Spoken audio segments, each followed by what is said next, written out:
राधे राधे। जय श्री कृष्णा।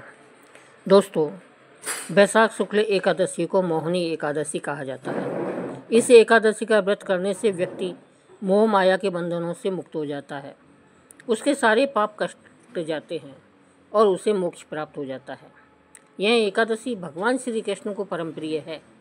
जो व्यक्ति मोहिनी एकादशी करता है, इस संसार में उसका आकर्षण प्रभाव बढ़ता है और वह हर किसी को अपने मोह पास में बांध सकता है और मृत्यु के बाद वह मोह माया के बंधनों से मुक्त होकर श्री हरि के चरणों में पहुंच जाता है। समुद्र मंथन से निकले अमृत को लेकर देवताओं और दानवों में खींचतान मची हुई थी। क्योंकि ताकत के बल पर देवता असुरों को हरा नहीं सकते थे, इसलिए चालाकी से भगवान विष्णु ने मोहिनी का रूप धारण कर असुरों को अपने मोह पाश में बांध लिया और सारे अमृत का पान देवताओं को करवा दिया। इससे देवताओं ने अमृत प्राप्त किया। बैसाख शुक्ल एकादशी के दिन यह सारा घटनाक्रम हुआ।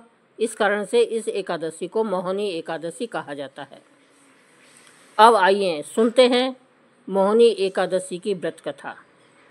धर्मराज युधिष्ठिर कहने लगे कि हे कृष्ण, बैसाख मास की शुक्ल पक्ष की एकादशी का क्या नाम है तथा उसकी कथा क्या है, इस व्रत की क्या विधि है, यह सब विस्तार पूर्वक बताइए।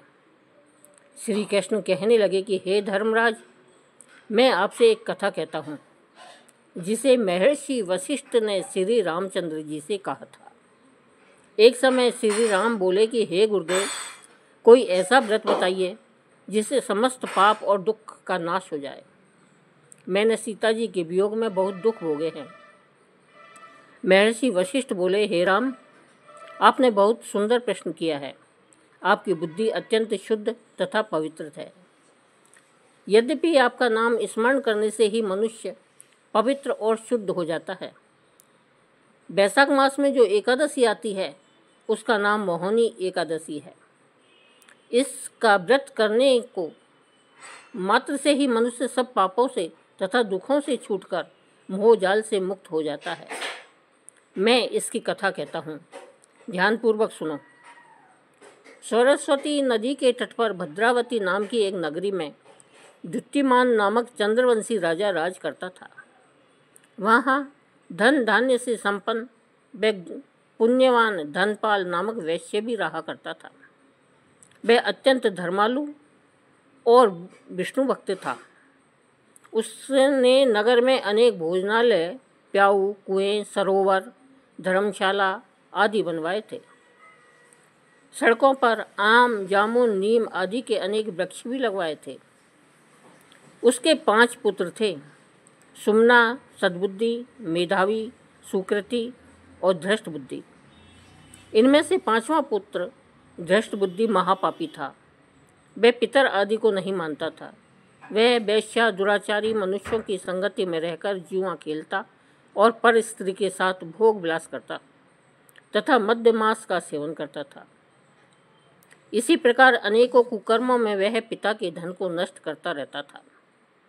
इन्हीं कारणों से त्रस्त होकर पिता ने उसे घर से निकाल दिया था। घर से बाहर निकलने के बाद वह अपने गहने कपड़े बेचकर अपना निर्वाह करने लगा। जब सब कुछ नष्ट हो गया तो वेश्या और दुराचारी साथियों ने उसका साथ छोड़ दिया। अब वह भूख प्यास से अति दुखी रहने लगा। कोई सहारा ना देख चोरी करना सीख गया। एक बार वह पकड़ा गया तो वैश्य का पुत्र जानकर चेतावनी देकर छोड़ दिया गया, मगर दूसरी बार फिर पकड़ में आ गया और राजा से इस बार उसे कारागार में डाल दिया। कारागार में उसे अत्यंत दुख दिए गए। बाद में राजा ने उसे नगरी से निकल जाने को कहा। वह नगरी से निकल कर वन में चला गया। वहाँ वन्य पशु पक्षियों को मारकर खाने लगा। कुछ समय पश्चात वह बहेलिया बन गया और धनुष बाण लेकर पशु पक्षियों को मार मार कर खाने लगा। एक दिन भूख प्यास से व्यथित होकर वह खाने की तलाश में घूमता हुआ कौंडिन्य ऋषि के आश्रम में पहुंच गया। उस समय बैसाख मास था और ऋषि गंगा स्नान करके आ रहे थे। उनके भीगे वस्त्रों की छींटे उस पर पड़ने से उसे कुछ सद्बुद्धि प्राप्त हुई। वह कौंडिन्य मुनि से हाथ जोड़कर कहने लगा कि हे मुनि, मैंने जीवन में बहुत पाप किए हैं। आप इन पापों से छूटने का कोई साधारण बिना धन का उपाय बताइए। उसके दीन वचन सुनकर मुनि ने प्रसन्न होकर कहा कि तुम बैसाख शुक्ल की मोहिनी नामक एकादशी का व्रत करो, इससे तुम्हारे समस्त पाप नष्ट हो जाएंगे। मुनि के वचन सुनकर वह अत्यंत प्रसन्न हुआ और उनके द्वारा बताई गई विधि के अनुसार व्रत किया। हे राम, इस व्रत के प्रभाव से उसके सब पाप नष्ट हो गए और अंत में वह गरुड़ पर बैठकर विष्णु लोक को गया। इस व्रत से मोह आदि सब नष्ट हो जाते हैं। संसार में इस व्रत से श्रेष्ठ कोई व्रत नहीं है। इसके माहात्म्य को पढ़ने से अथवा सुनने से 1000 गोदान का फल प्राप्त होता है। अब आइए सुनते हैं समस्त पापों को नाश करने वाली भगवान श्री हरि विष्णु की एक सच्ची कहानी। कन्नौज में एक ब्राह्मण रहता था। उसका नाम था अजामिल। यह अजामिल बड़ा ही शास्त्रज्ञ था। शील, सदाचार और सद्गुणों का तो यह खजाना ही था। ब्रह्मचारी, विनयी, जितेंद्रिय, सत्यनिष्ठ, मंत्रवेता और पवित्र भी था। इसने गुरु, संत, महात्माओं सबकी सेवा की थी। एक बार अपने पिता के आदेशानुसार वन में गया और वहाँ से फल फूल, समीदा तथा कुश लेकर घर के लिए लौटा। लौटते समय इसने देखा कि एक व्यक्ति मदिरा पीकर किसी वेश्या के साथ विहार कर रहा है। वेश्या भी शराब पीकर मतवाली हो रही है। अजामिल ने पाप किया नहीं, केवल आंखों से देखा और काम के वश हो गया। अजामिल ने अपने मन को रोकने की बहुत कोशिश की, लेकिन नाकाम रहा। अब यह मन ही मन उसी वेश्या का चिंतन करने लगा और अपने धर्म से विमुख हो गया। अजामिल सुंदर सुंदर वस्त्र, आभूषण आदि वस्तुएं जिनसे वे प्रसन्न होती ले आता, यहाँ तक कि इसने अपने माता पिता की सारी संपत्ति देकर भी उसी कुलटा को रिझाया। यह ब्राह्मण उसी प्रकार की चेष्टा करता जिससे वह वेश्या प्रसन्न हो। इस वेश्या के चक्कर में इतने अपने कुलीन नवयुक्ति और विवाहिता पत्नी तक का परित्याग कर दिया और उस वेश्या के साथ रहने लगा। इसने बहुत दिनों तक वेश्या के मल समान अपवित्र अन्न से अपना जीवन व्यतीत किया और अपना सारा जीवन ही पापमय कर लिया। यह कुबुद्धि न्याय से, अन्याय से, जैसे भी जहाँ कहीं भी धन मिलता वहीं से उठा लाता और उस वेश्या के बड़े कुटुंब का पालन करने में व्यस्त रहता। चोरी से, जुए से और धोखाधड़ी से अपने परिवार का पेट पालता था। एक बार कुछ संत इसके गांव में आए। गांव के बाहर संतों ने कुछ लोगों से पूछा कि भैया, किसी ब्राह्मण का घर बताइए, हमें वहां पर रात गुजारनी है। इन लोगों ने संतों के साथ मजाक किया और कहा, संतों, हमारे गांव में तो एक ही श्रेष्ठ ब्राह्मण है जिसका नाम है अजामिल, और इतना बड़ा भगवान का भक्त है कि गांव के अंदर नहीं रहता, गांव के बाहर ही रहता है। अब संत जन अजामिल के घर पहुँचे और दरवाज़ा खटखटाया। भक्त अजामिल ने दरवाज़ा खोला। जैसे ही अजामिल ने दरवाज़ा खोला तो संतों के दर्शन करते ही आज मानो अपने पुराने अच्छे कर्म उसे याद आ गए। संतों ने कहा कि भैया, रात बहुत हो गई है, आप हमारे लिए भोजन और सोने का प्रबंध कीजिए। अजामिल ने सुंदर भोजन तैयार करवाया और संतों को करवाया। जब अजामिल ने संतों से सोने के लिए कहा तो संत कहते हैं, भैया, हम प्रतिदिन सोने से पहले कीर्तन करते हैं, यदि आपको समस्या न हो तो हम कीर्तन कर लें। अजामिल ने कहा, आप ही का घर है महाराज, जो दिल में आए सो करो। संतों ने सुंदर कीर्तन प्रारंभ किया और उस कीर्तन में अजामिल बैठा। सारी रात कीर्तन चला और अजामिल की आंखों से खूब आंसू गिरे, मानो आज आंखों से आंसू नहीं पाप धुल गए हैं। सारी रात भगवान का नाम लिया। जब सुबह हुई, संत जन चलने लगे तो अजामिल ने कहा, महात्माओं, मुझे क्षमा कर दीजिए, मैं कोई भक्त नहीं हूँ, मैं तो एक महापापी हूँ। मैं वेश्या के साथ रहता हूँ और मुझे गांव से बाहर निकाल दिया गया है। केवल आपकी सेवा के लिए मैंने आपको भोजन करवाया, नहीं तो मुझसे बड़ा पापी कोई नहीं है। संतों ने कहा, अरे अजामिल, तूने यह बात हमें कल क्यों नहीं बताई? हम तेरे घर में रुकते ही नहीं। अब तूने हमें आश्रय दिया है तो चिंता मत कर।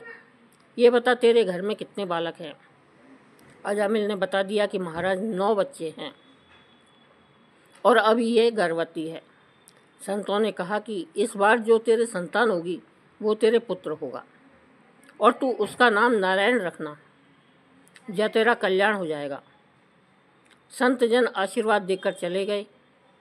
समय बीता, उसके पुत्र हुआ, नाम रखा नारायण। अजामिल अपने पुत्र नारायण में बहुत आसक्त था। अजामिल ने अपना संपूर्ण हृदय अपने बच्चे नारायण को सौंप दिया। हर समय अजामिल कहता था, नारायण भोजन कर लो, नारायण पानी पी लो, नारायण तुम्हारा खेलने का समय है, तुम खेल लो। हर समय नारायण नारायण करता था। इस तरह 88 वर्ष बीत गए।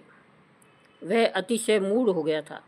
उसे इस बात का पता ही ना चला कि मृत्यु मेरे सिर पर आ पहुंची है।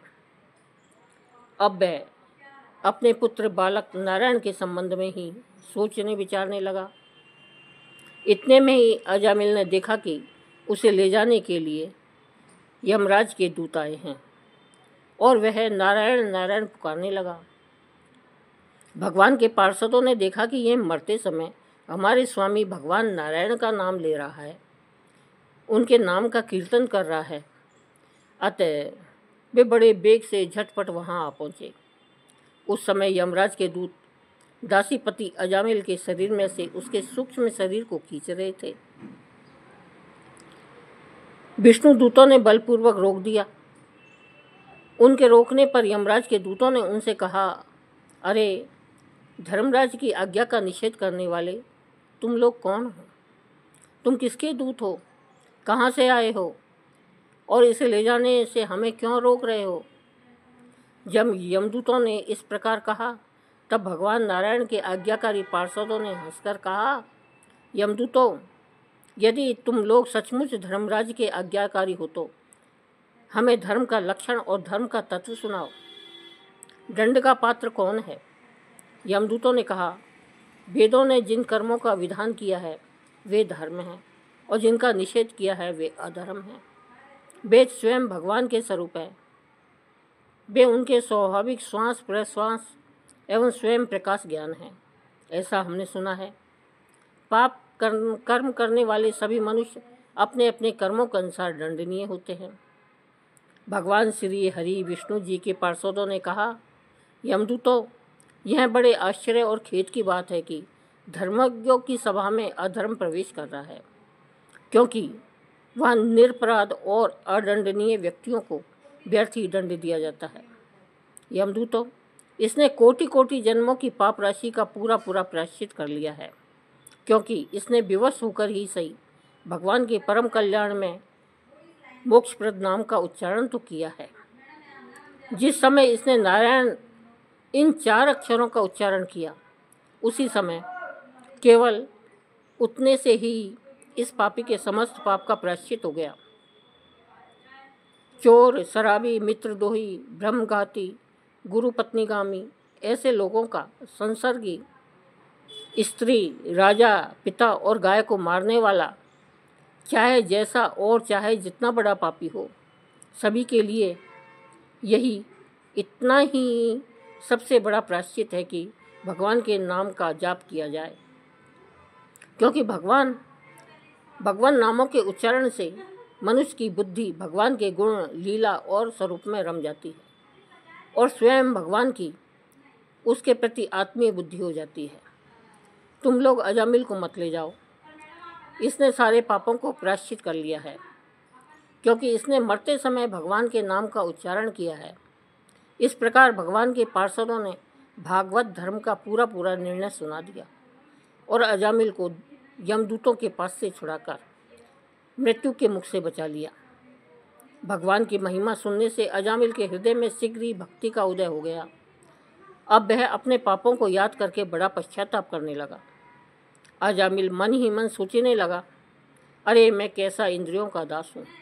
मैंने एक दासी के गर्भ से पुत्र उत्पन्न करके अपना ब्राह्मण तत्व नष्ट कर दिया है। यह बड़े दुख की बात है। धिक्कार है मुझे, बार बार धिक्कार है मुझे। मैं संतों के द्वारा निंदित हूँ, पापात्मा हूँ। मैंने अपने कुल में कलंक का टीका लगा दिया। मेरे माँ बाप बूढ़े और तपस्वी थे, मैंने उनका भी परित्याग कर दिया। मैं कितना कृतज्ञ हूँ। मैं अब अवश्य ही अत्यंत भयावने नरक में गिरूंगा, जिसमें गिरकर धर्मघाती पापात्मा कामी पुरुष अनेकों प्रकार की यम यातनाएं भोगते हैं। कहाँ तो मैं महाकपटी, पापी, निर्लज और ब्रह्म तेज को नष्ट करने वाला, तथा कहाँ भगवान का वह परम मंगलमय नारायण नाम। सचमुच मैं अब कृतज्ञ हो गया। अब मैं अपने मन, इंद्रिय और प्राणों को बस में करके ऐसा प्रयत्न करूंगा कि फिर अपने को घोर अंधकार में नरक में न डालूं। मैंने यमदूतों से डर के अपने पुत्र नारायण को पुकारा और पार्षद उन्हें प्रकट हो गए। यदि मैं वास्तव में नारायण को पुकारता तो क्या आज श्री नारायण मेरे सामने प्रकट नहीं हो जाते। अब अजामिल के चित्त में संसार के प्रति तीव्र वैराग्य हो गया। वे सबसे संबंध और मोह को छोड़कर हरिद्वार चले गए।